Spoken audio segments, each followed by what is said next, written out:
You're wanting to get into tape, but you don't know where to start. I was there too, but trust me, this stuff is way more fun and simple than you would think. There's a lot to cover in this video, so check the description for a list of chapters and feel free to skip around. I'm not really going to cover everything in this video. This one's really just for those who want to get introduced into the format. So yeah, hope you guys enjoy, and I hope you figure out some new information from this video. So why are cassettes making a comeback?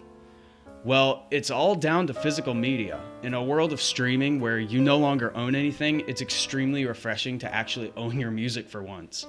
It can't be taken down randomly, it doesn't need internet or monthly subscriptions, and you get the bonus of being able to actually hold your music, as well as the artwork, the inserts, all of that. It's way more fulfilling than streaming, and if you actually like music, you'll have so much fun with any sort of physical media. There's a whole world out there that you didn't even know existed. What to expect? Don't expect tapes to sound just like your phone. Quality is going to vary greatly depending on the player and the tape you're using. And with minimal effort, cassettes will sound decent and probably better than you would actually expect. But with just a little bit of effort, you can get tapes to sound just as good, if not better, than CD. So how do cassettes work? There's a lot of complexity to how cassette tapes work, but the basic rundown is imagine a long strip of plastic, now stick metal dust to it. That's basically it. This dust is magnetized whenever it's recording, and it can be read by a tape player whenever it moves over the heads. There's two strips of music stored on the tape, one in each direction.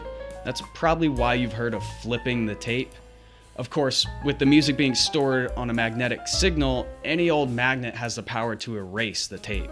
So you want to keep your tapes away from anything magnetic, and if you do end up erasing the signal, you can just go back and re-record over it. You also want to keep your tapes away from excessive heat, cold, or moisture, and don't touch the tapes unless you really need to. Tape types. There are 3 different types of tape. Type 1 is the basic run-of-the-mill tape. It excels in lower-end sounds, for example, bass guitar, drums, vocals, that kind of stuff. Then there's Type 2 tapes. They excel in the higher end, for example, snares, hi-hats, guitar, piano. Then there's Type 3, that one was just failed in the 1970s and we don't really talk about that one. Then there's Type 4, which excels in both low and high end. Each tape is more expensive than the last and they all come in different lengths.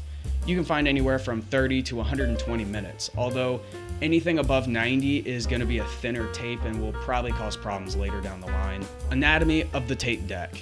The main parts of the tape mechanism you should know are the cap stands, pinch rollers, reels, and tape heads. Choosing a good cassette deck. Cassette decks are stationary box units meant for your home hi-fi system. These decks outperform portable players in just about every metric except portability. These units are recommended for recording or general home listening, that type of stuff. Your choice of tape deck starts with picking vintage or modern. You can still buy new tape decks that are made by reputable brands. They're just not going to be as fancy as the vintage ones, and they all use the same mechanism. But if you're just getting into tape, this could be a pretty good place to start since you don't have to worry about repairs or lack of spare parts or stuff breaking down on you. These decks will suit you just fine, even though they're not the best the format has to offer. If you want top of the line, fancy features, and perfect performance, you're gonna have to get a vintage deck. You can get these on secondhand auction sites like eBay or Yahoo Auctions, Buy, that type of stuff.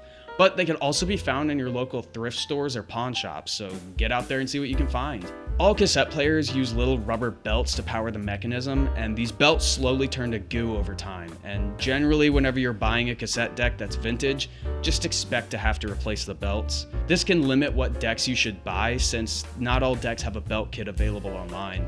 Some decks are also harder to repair than others. Pretty much anything from the 70s or earlier is gonna be a Rube Goldberg machine, so good luck figuring that out. If you can, look up a service manual or ask to see inside the machine before you buy it. If the belts are easily accessible, then the repair can be done in about an hour or so. Choosing a portable cassette player. Portable players can vary in quality by a lot. Just about everyone back then was making them, so they're usually not hard to find. The same general rules apply for these as they did for decks. The repairability of these portable players can also vary by a lot. Some have the belts exposed, while others have them buried under circuit boards. Make sure if you're buying a vintage portable player that it's been serviced or that you have the confidence in fixing it. I have a few videos on my channel going over specific model repairs, and I'm going to keep making more as I get more players, so hopefully that helps you.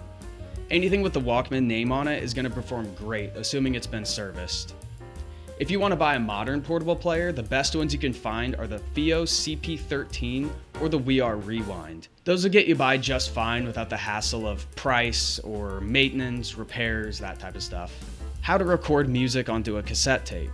To record on a tape, it's as easy as setting up your audio source, in my case it's a computer, hit record on the deck, hit and play on the source, let that go till it's done, and you've got one side of a tape with music on it. Just make sure your volume isn't too high or else it'll start to distort. But sometimes this distortion can actually sound good since it's not digital distortion, it's analog distortion.